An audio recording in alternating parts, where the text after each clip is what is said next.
conversando, quantos de vocês aqui empreendem ou têm negócio próprio? Show. Quantos não empreendem, mas têm vontade de ter negócio próprio?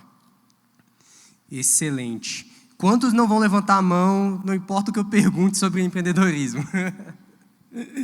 Show de bola. Sejam muito bem-vindos. É uma honra estar aqui hoje. Quero agradecer ao Riley pelo convite, agradecer ao pastor por disponibilizar aqui o espaço, poder compartilhar um pouquinho de experiência, um pouquinho de conhecimento que a gente desenvolve ao longo da jornada. É sempre muito gratificante. E a gente vai passar alguns minutinhos aqui hoje. Ao longo desses minutos, eu vou contando um pouquinho para vocês sobre a minha experiência. Mas antes da gente iniciar nesse processo propriamente dito, vocês me permitem contar brevemente sobre quem eu sou, quem é o Guilherme? Sim? Ótimo, obrigado. Quem que é esse cara que chegou aí do nada de colete para poder falar sobre empreendedorismo? Meu nome é Guilherme Nascentes, eu tenho 30 anos de idade. Eu comecei a empreender, eu tive o estalo do empreendedorismo quando eu tinha de 18 para 19 anos de idade. Sempre em paralelo com as atividades que eu desenvolvia. Eu sou graduado em Educação Física. Eu iniciei a minha carreira profissional atuando na Educação Física. Trabalhei desde de atividades com crianças, adolescentes, passando ali por adultos, pessoas sedentárias que estavam migrando para iniciar uma atividade, atletas, até idosos. O público que eu mais atuava, disparado, era o de idosos. Tinha um contraste, eu atuava muito com atletas, na parte de preparação física, e com idosos, na parte de desenvolvimento funcional, porque os objetivos são diferentes. Enquanto o atleta ele quer o ápice de performance, o idoso ele quer poder levantar do vaso sem preocupações, ele quer poder agachar para brincar com o netinho. São propostas diferentes, mas tudo envolve o desenvolvimento humano. Qual o desenvolvimento? Ótimo, obrigado. O desenvolvimento humano. E ao longo desse período, eu fui percebendo que eu tinha que encontrar diferenciais para a minha atuação. Eu atuava numa rede de academias muito forte de Brasília, a rede de academias Premium, e, em paralelo, eu desenvolvi os meus projetos de empreendedorismo, inicialmente na educação física. E o que eu observava? Isso mexeu muito comigo quando eu quis realmente montar um negócio. Eu sou uma pessoa que eu coloco muita intensidade nas coisas. Se eu gosto de uma parada, cara, é isso, eu vou para cima. E desde muito novo eu fui assim. E quando eu comecei a atuar como personal trainer, cara, eu começava a dar aula 5:30 da manhã, que era a hora que a academia abria. À tarde tinha uma pausa, porque é mais difícil de você ter a academia cheia nesse período, porque você vai ter o calor, você tem o horário para poder resolver as coisas do dia a dia. Então a academia naturalmente dava uma baixada. Ela ficava mais cheia assim, de adolescentes, às vezes jovens que estavam fazendo a atividade, mas não era o público que contratava o personal trainer. Então eu tinha um espaçozinho na agenda. E aí depois eu voltava para a academia para pegar ali 4 da tarde e ia até 11 da noite. Então basicamente era de 5:30 da manhã até 10, 11 horas da noite. E estava tudo certo. Só que na época eu tinha 21, 22 anos de idade, eu morava sozinho, eu não tinha grandes preocupações, eu estava recém-formado, disposto a trabalhar muito, eu gostava muito do que eu fazia, então não era dificuldade nenhuma para mim estar ali. O grande desafio, era o de acordar 4 e pouco da manhã. Alguém aqui gosta de acordar 4:40 da manhã? O despertador tocava, eu desligava o despertador e eu saía da cama para o banheiro para poder tomar banho, repetindo a seguinte frase: é só uma fase, é só uma fase, é só uma fase, é só uma fase. Aí ligava o chuveiro, dava o primeiro despertar. Depois, terminava ali de me ajeitar, eu tinha que passar pelo segundo despertar, que era o café. Vocês gostam de café? o cafezinho preto de manhã, ele dá aquele estalo que, para mim, era o segundo despertar. E aí, 5h30, eu já estava atendendo o cliente. E o que pesava muito para mim?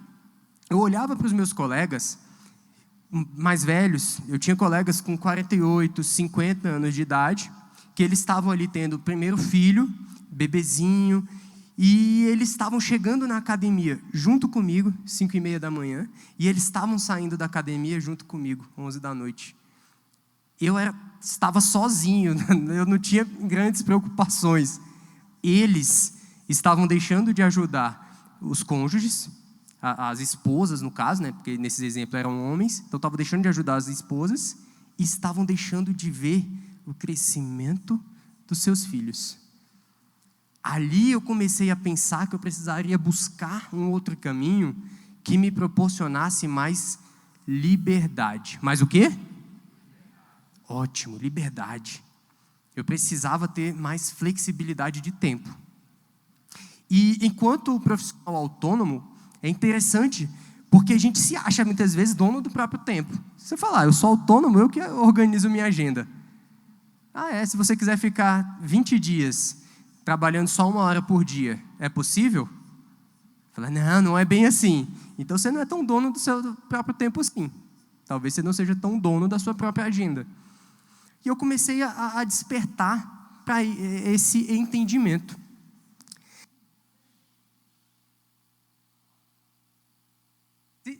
Se puder me dar o de headset, para mim fica até melhor, por favor. Obrigado.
Show, obrigado. Então, no meio da semana, a gente fazia treinamentos mais técnicos, desenvolver ali a mecânica da corrida dela, treinos intervalados com mais intensidade. E no final de semana, geralmente no sábado, eu fazia uma corridinha junto com ela. E uma das coisas que essa aluna tinha era o hábito de correr fazendo isso. Era tipo matando barata. E eu falava o tempo todo, pra que essa pisada tão pesada? De leve, suavidade. E aí, uma das mecânicas que a gente vinha corrigindo era essa questão da pisada. E nesse sábado específico, eu estava lá correndo com ela, tá? Eu estava me sentindo mais cansado, somente. Ela virou para mim e falou, eita, professor, pra que essa pisada tão pesada? Aí eu falei, nossa, acho que eu estou cansado. Essa semana para mim foi pesada, estou me sentindo bem cansado. Só isso. Fui lá, terminei a aula, À noite, febre, muita febre, de quase 40 graus. Aí eu tomava o remédio, a febre baixava para 38,2, 38,5. Eu não deixava de estar com febre. Domingo, o dia inteiro, febre. E no domingo, a minha esposa, na época que a gente namorava, ela é enfermeira. E ela falando o tempo todo, tem que ir para o hospital, tem que ir para o hospital, tem que ir para o hospital. E na minha cabeça era o seguinte, eu não posso ir para o hospital. Porque eu sabia que eu estava mal. Eu sabia que iam me dar atestado. E eu só pensava o seguinte, eu não posso deixar de trabalhar. Segunda-feira, às 5h30, eu tenho que estar dando aula. Eu vou descansar, porque segunda-feira eu vou trabalhar. Na cabeça era isso. E eu tinha acabado de assumir na empresa que eu trabalhava um cargo de liderança. E imagina, nessa época eu estava com 23 anos de idade, tendo que liderar pessoas mais velhas do que eu, mais experientes do que eu, e eu estava liderando por um caminho que eu tinha conhecimento técnico, que era a parte dos professores de educação física, e por um outro que eu ainda não tinha conhecimento técnico, que era a equipe de atendimento ao cliente, era a equipe da recepção da academia. Então, eu tinha que passar para eles técnicas sobre vendas e experiência do cliente com relação a esse novo projeto que a gente estava trabalhando, que era um projeto para atender o público idoso. E na sexta-feira seguinte a esse final de semana, eu tinha que dar treinamento para essa equipe comercial e para os professores, juntos. E, cara, eu pensava muito nisso. Falei, não tem como, eu tenho que estar trabalhando na segunda-feira. Não posso ficar parado. Aí a gente cabeça dura, o tempo foi passando, chegou no domingo à noite, eu estava mal. Aí o que eu fiz? Falei, vou para o hospital. E o que a mulher falou? Eu te avisei. Aí você fala, realmente, devia ter ido mais cedo. Cheguei lá no hospital, fiz o exame, estava com dengue. E o médico falou o seguinte, falou, Guilherme, está aqui, vou te dar 1 semana de atestado. Quer dizer, vai ficar quase 10 dias, na verdade, né? Porque era domingo, então eu só ia voltar lá na outra terça-feira, se eu não me engano, que eu ia voltar a trabalhar. Aí eu falei, não, tudo bem, eu vou aceitar. Aí eu peguei o atestado e tal. Só que era o seguinte, o atestado ele funcionava para a academia que eu prestava serviço. Então eu trabalhava para a academia, para eu poder ter o direito de dar aula de personal para os clientes da academia. Entendem a lógica? Então a academia me pagava um valor para eu atender os clientes dela, num público geral, como professor de musculação, durante 4 horas por dia. Beleza, o atestado ia funcionar para essas 4 horas. O resto da minha agenda era para eu poder atender particularmente cada cliente. Então, não adianta eu virar para o cliente que me pagou R$1.000 para eu falar, estou de atestado. Ele vai falar, não, eu paguei para receber a aula. Então, o que ele vai pedir? Eu quero uma reposição dessa aula. Então, eu sabia que ou eu ia abater a mensalidade do cliente no mês seguinte, ou eu ia ter que repor aquela aula. Só que o meu tempo é limitado, então eu não ia conseguir repor todo mundo. Por isso a minha grande preocupação com o atestado. Não era pelo atestado em si, é pelo fato de não poder entregar o serviço pelo qual eu fui contratado. Enfim, chegou segunda-feira, eu de atestado, avisei para a academia que eu estava de atestado, primeira coisa que me perguntaram, mas sexta-feira você consegue dar o treinamento, né? Falei, não, até sexta-feira eu estou bom, vou estar novinho, em folha. Segunda-feira, eu não aguentava levantar para fazer nada. Era um enjoo, o tempo todo, enjoado, dor no corpo, uma dor assim por trás do olho. É uma sensação muito esquisita. E nessa de não fazer nada, eu dormia muito e pensava muito. A cabeça não parava, o corpo não aguentava fazer nada, mas a cabeça estava ligada, pensando em um monte de coisa, um monte de ideias, um monte de possibilidades. E nisso, eu comecei a ficar martelando isso na cabeça. Falei, cara, eu preciso mudar essa minha atividade profissional. Falei, eu amo o que eu faço, mas eu não aguento fazer isso durante 30, 40 anos.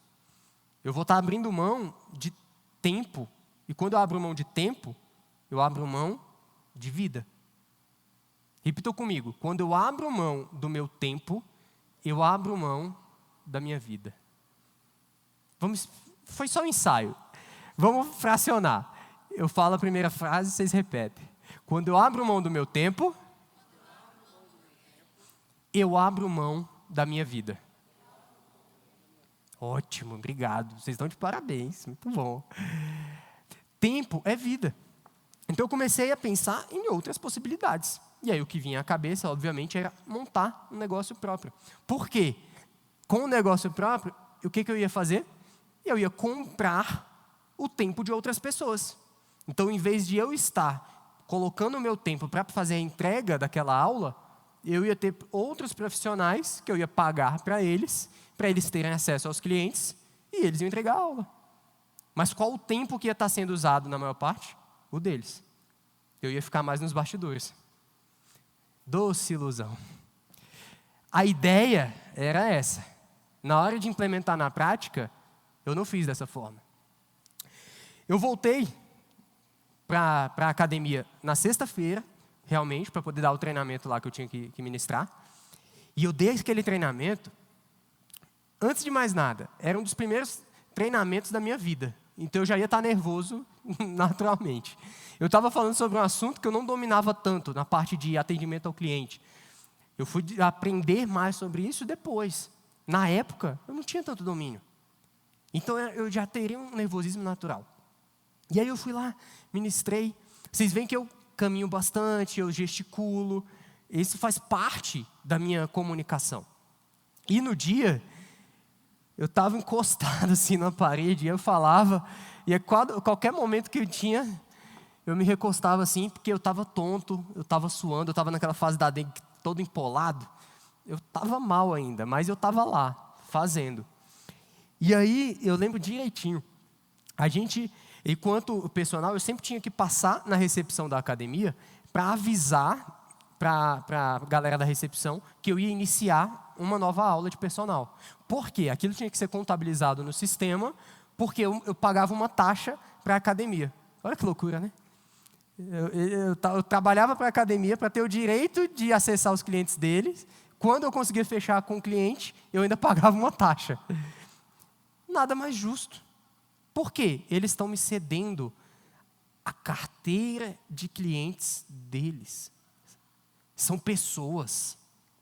Eles me cederam o espaço deles. Então é justo cobrar essa taxa. E eu passava lá, sempre na recepção, para avisar, estou iniciando aqui a aula, aluno X contabiliza.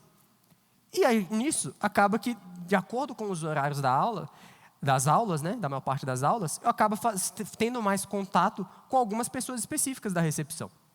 E aí tinha uma moça, que depois até se tornou gerente lá da área de atendimento ao cliente, né, da recepção, e a gente conversava bastante. E ela percebeu quando eu estava bem. Na hora que terminou o treinamento, ela veio falar comigo. Ela falou, Gui, você tá bem? Eu falei, não, eu estou de boa. Ela falou, tá não. Ela falou, tá se recostando, eu nunca vi você desse jeito. Você é acelerado, não sei o quê. Eu falei, não, eu tô mais ou menos. E realmente eu estava mal, eu estava bem tonto e tal. Mas eu tinha muito na cabeça uma mentalidade que ajuda para o empreendedorismo, que é o quê? Cara, se tem que ser feito, tem que ser feito. Alguém vai ter que fazer. Naquele momento, o alguém era eu. Por quê? Não era no nome de uma marca corporativa que pertencia a mim. Qual era a marca? Era da academia. Então, o dono da academia ele tinha que ter alguém fazendo aquilo. Para eu receber os créditos por aquilo, tinha que ser quem fazendo? Eu. Então, eu estava lá fazendo. Como dono do próprio negócio, precisa ser eu a pessoa que vai estar fazendo? Sim ou não? O que vocês acham? Não. Eu posso ter outros profissionais fazendo em nome da minha empresa. Então você começa a construir diferentes braços de operações, diferentes braços de atividades. E dessa forma você meio que multiplica o seu tempo. Então se eu sozinho conseguir atender ali 14, 15 horas por dia, que é muito tempo de trabalho, cara, porque eu tenho que ter um descanso também, tem que comer, tem que tomar banho, porque é importante a higiene pessoal, tem que dormir, então 14, 15 horas eu atendia. E se eu quisesse mais que isso? Não tinha como. Mas enquanto empresa, se eu tenho 10 professores, cada um atendendo 5 horas por dia, são 50 horas de trabalho no dia. Esse era o entendimento que eu não tinha. E que eu passei a ter. Depois que eu voltei da dengue, em junho, foi junho, julho de 2015, eu falei, vou pedir demissão. Aí, o pessoal, não, calma, pô, tá apressado. Eu falei, não, eu vou demitir, estou cansado e tal. Isso não é para mim, eu quero buscar outras coisas. E ele falou, não, faz o seguinte, tira férias. Aí eu peguei 20 dias de férias. As férias é para você pensar. Mas o que eu fiz mais quando eu estava com dengue? Eu pensei, gente, eu só pensava. Aí eu tirei os 20 dias de férias, tal, aí voltei. Na mesma semana que eu voltei, eu pedi demissão. E o gerente da academia, eu estava tão convicto, foi ele que fez a minha contratação na época, e foi para ele que eu pedi a demissão. E ele virou para mim e falou: Guilherme, eu queria muito te persuadir para você mudar de opinião, porque você é valioso aqui para a gente gosta muito do seu trabalho, eu enxergo uma possibilidade de crescimento, do seu crescimento aqui dentro da empresa. Ele falou: mas eu não vou nem tentar, porque você me falou com tanta convicção que eu vou falhar miseravelmente se eu tentar te convencer ao contrário. Ele falou: então eu só posso te desejar sorte, felicidade, te falar que as portas estão abertas e te perguntar o seguinte: quanto tempo você me dá para eu achar alguém para o seu lugar?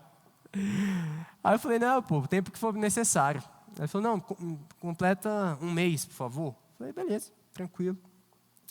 Aí, nesse período, enquanto eu cumpri o aviso prévio, o que aconteceu?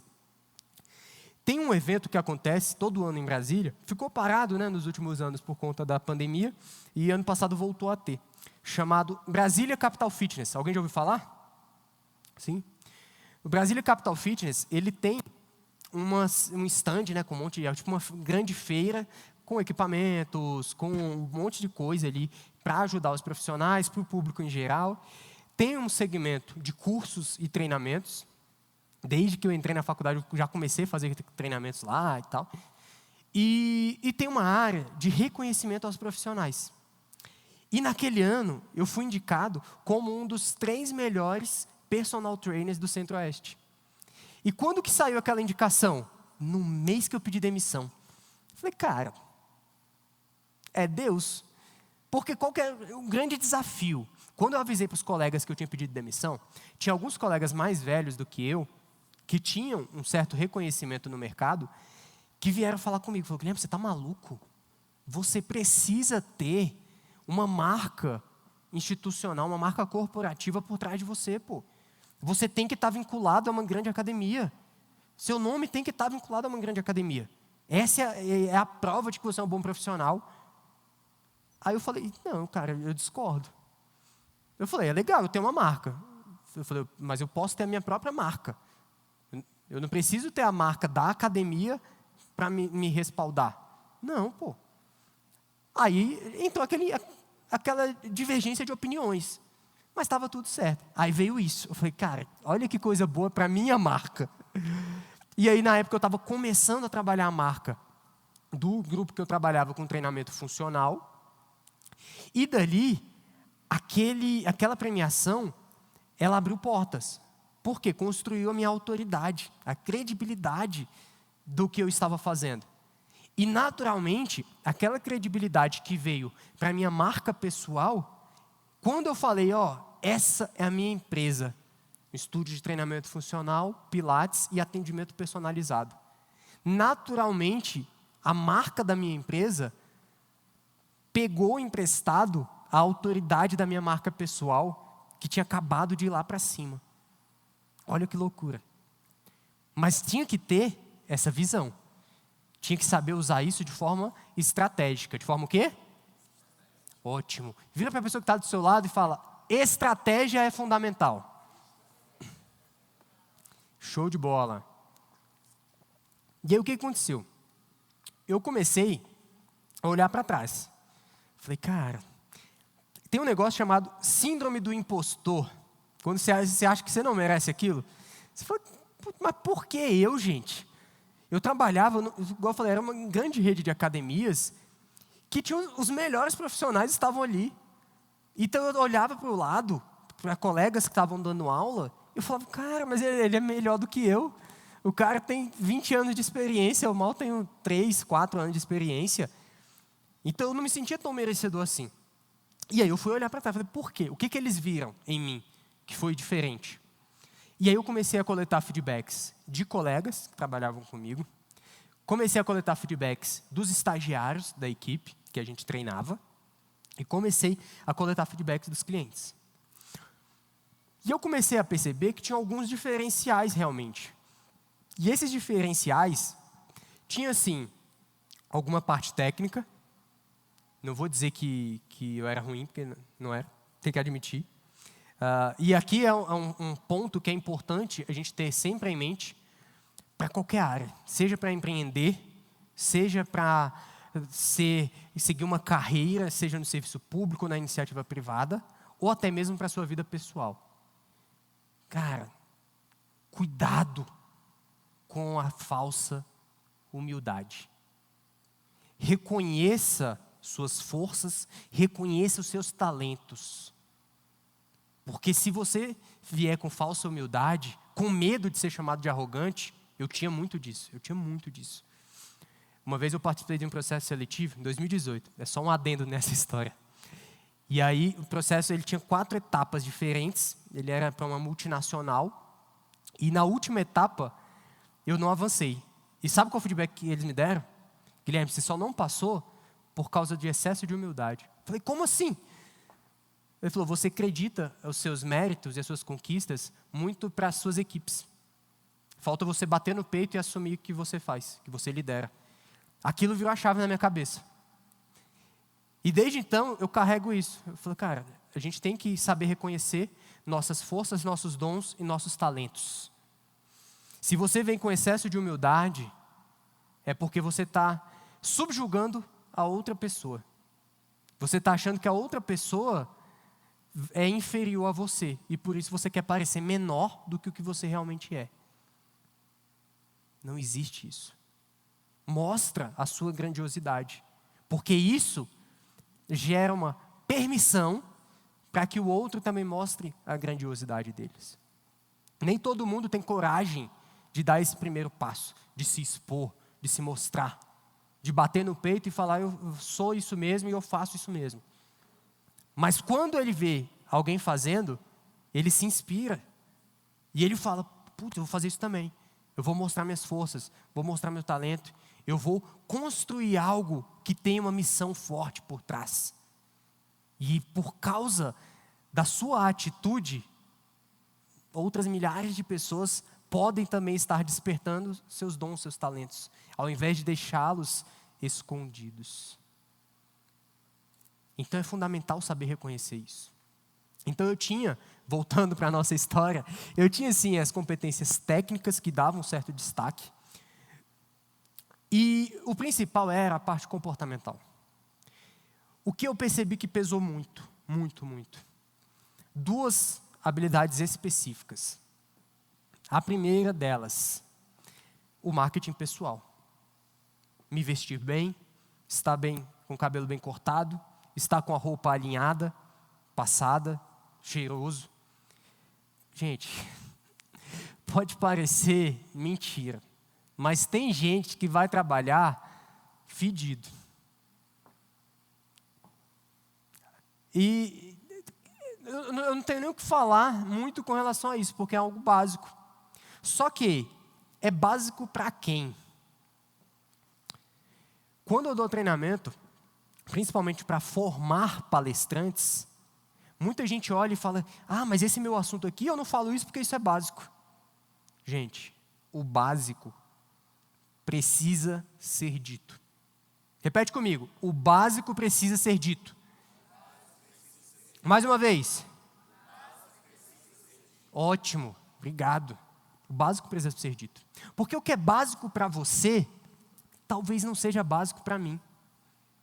E o que é básico para mim, talvez não seja básico para outra pessoa. Então é importante a gente falar o básico.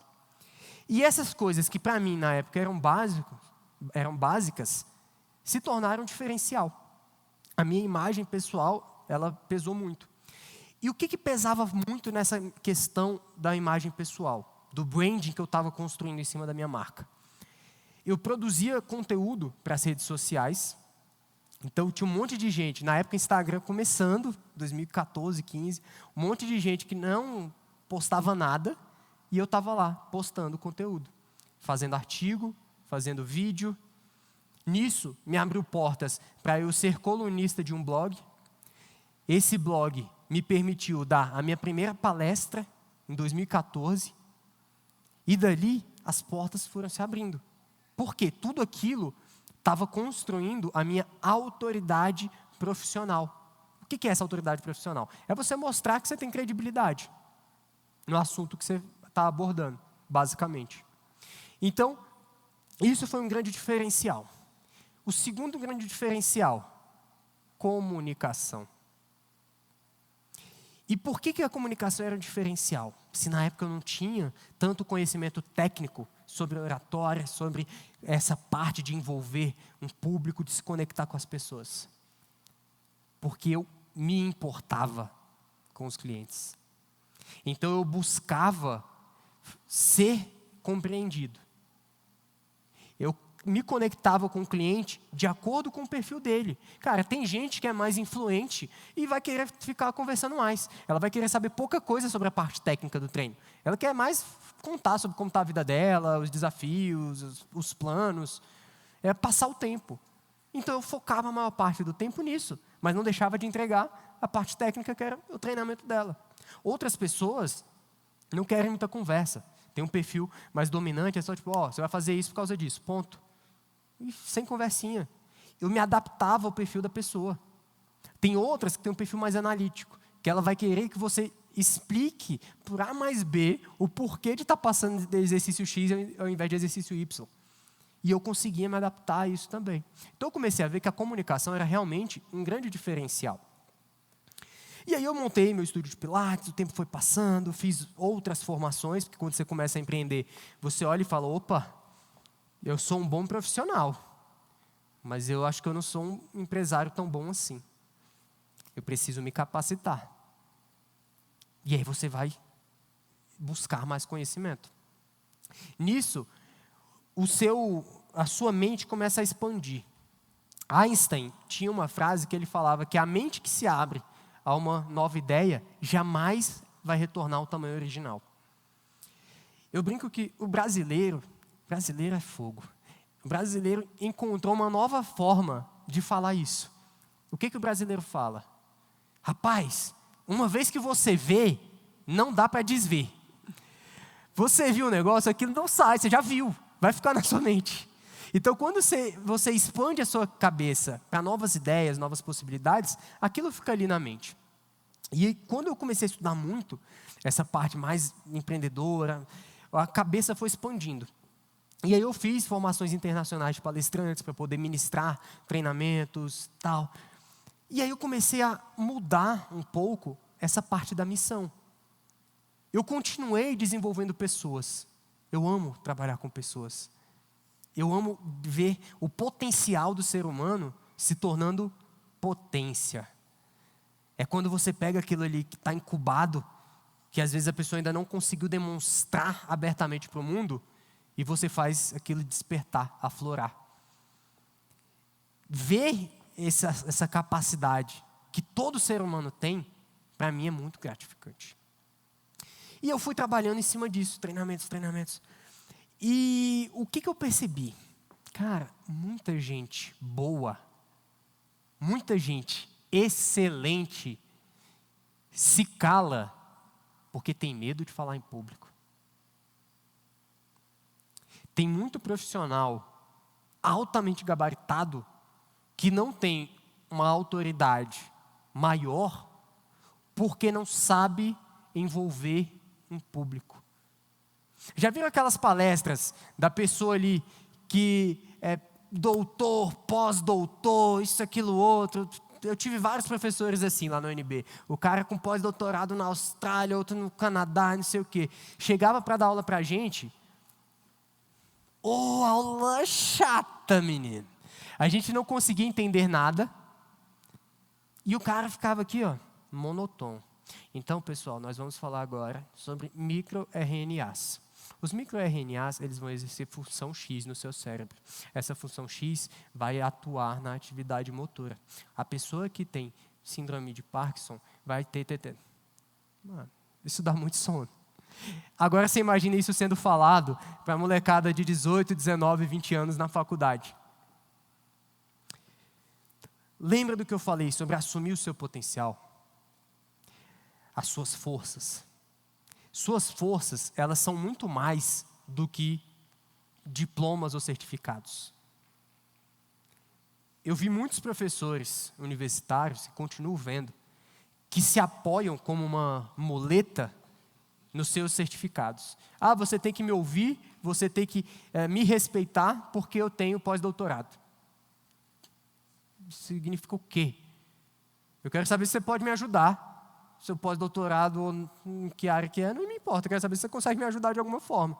Enquanto aluno, eu quero saber de que forma você pode facilitar a minha jornada profissional. E os caras não tinham disso. Porque eles estavam deixando, nesse caso, sim, a arrogância podar, prender todo o potencial. Por quê? Começam a se achar autossuficiente pelos diplomas. E, cara, quando você vai empreender, não importa diploma, não importa a sua formação. O que importa é o resultado que você gera, é a qualidade das soluções que você entrega e a experiência que você proporciona para os seus clientes. Aqui está a grande chave. E nisso eu comecei a ver a importância de ajudar essa galera a soltar suas vozes, a falar para o mundo o que pulsa dentro do peito. Quantos de vocês acreditam que podem, de alguma forma, ajudar alguém com o conhecimento que você tenha? Ótimo. Quantos de vocês acreditam que, de alguma forma, vocês aprenderam alguma coisa ao longo do tempo de vida que vocês têm? Ótimo. Quantos de vocês já compartilham suas vozes para transformar outras vidas com esses conhecimentos e essas experiências que vocês têm? Excelente. Parabéns. Vira para a pessoa que está do seu lado e fala: eu solto a minha voz. Eu compartilho a minha voz. A minha voz impacta vidas. Excelente. Essa é a grande chave, pessoal. É entender o poder que existe quando a gente consegue comunicar com clareza nossas experiências, nossos conhecimentos, sempre conectando com quem está do outro lado. É importante a gente saber ter esse discernimento. Se eu vou dar um treinamento para a galera da educação física e eu vou com essa roupa, cara, eu já gerei um bloqueio para a pessoa ouvir o que eu estou falando. Por quê? Não conecta com o dia a dia deles. Então, se eu vou dar palestra para a galera da educação física, eu vou mais despojado. Quando eu vou dar palestra em escola, eu vou mais despojado. Agora, se eu vou dar palestra para empresários, eu já me visto um pouco melhor.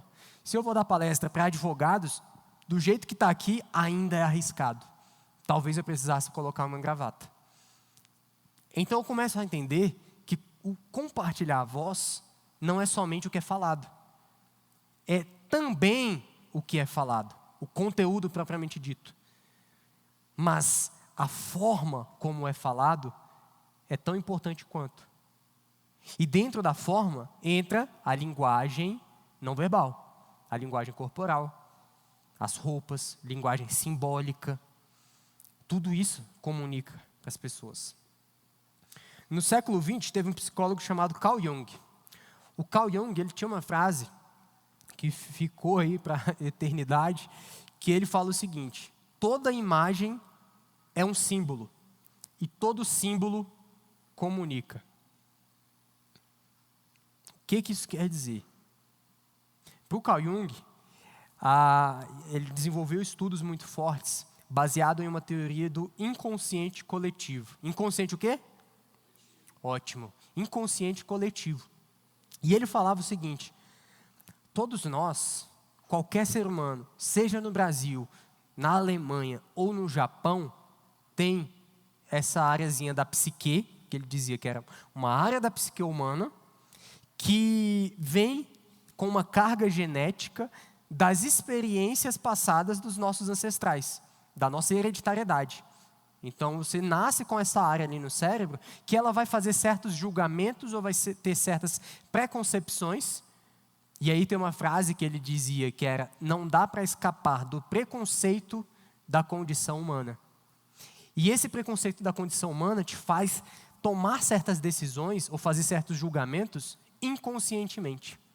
E aí depois, de forma racional, você vai buscar encontrar justificativas para aquela decisão que você já tomou inconscientemente.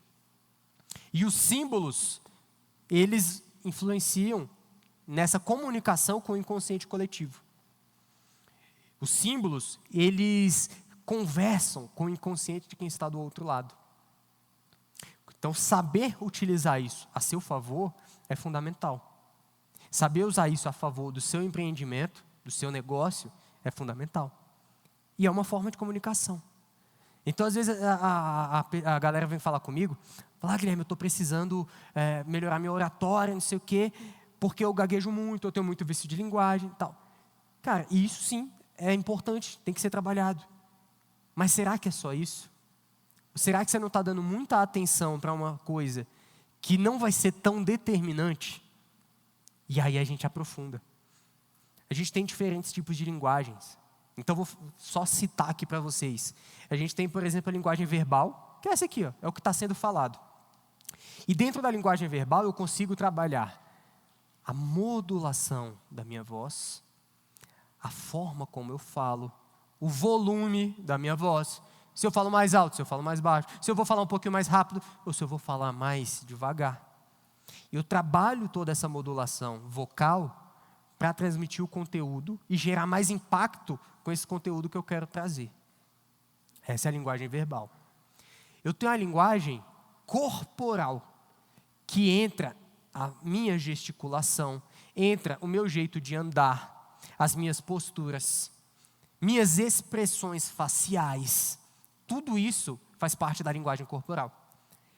E, cara, não importa o quão forte, o quão verdadeiro seja o que você está falando verbalmente. Se o seu corpo falar o contrário, vai desmentir tudo que você falou. E isso não é consciente de quem está do outro lado. Às vezes a pessoa vai simplesmente falar: putz, não sei porquê, mas eu não senti confiança nessa pessoa. Às vezes você vai no médico, no profissional, você fala: cara, não sei porquê, mas não senti tanta confiança. O santo não bateu, já ouviu eu falar isso? O santo não bateu.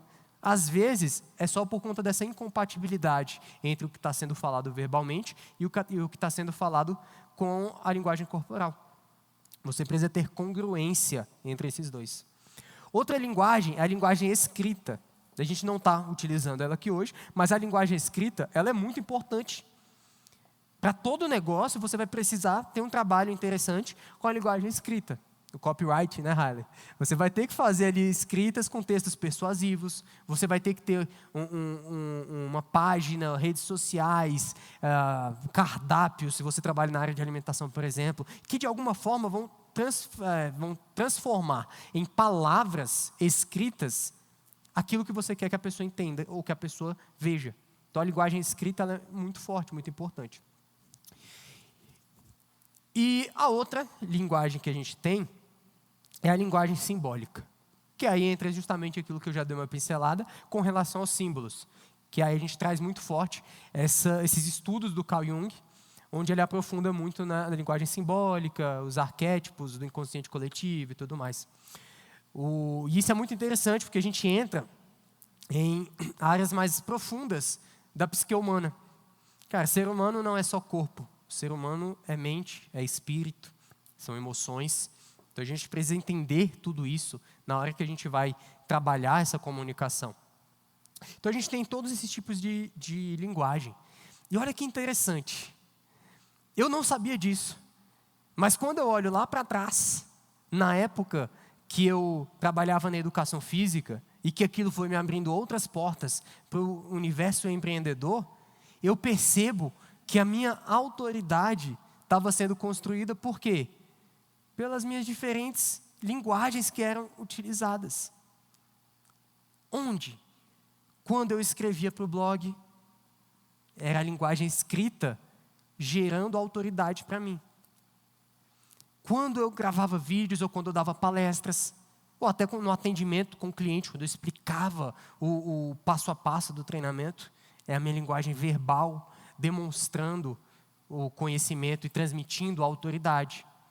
Na minha forma de andar, na minha postura ao lidar com os clientes, toda essa linguagem corporal estava transmitindo mensagens que reforçavam minha autoridade.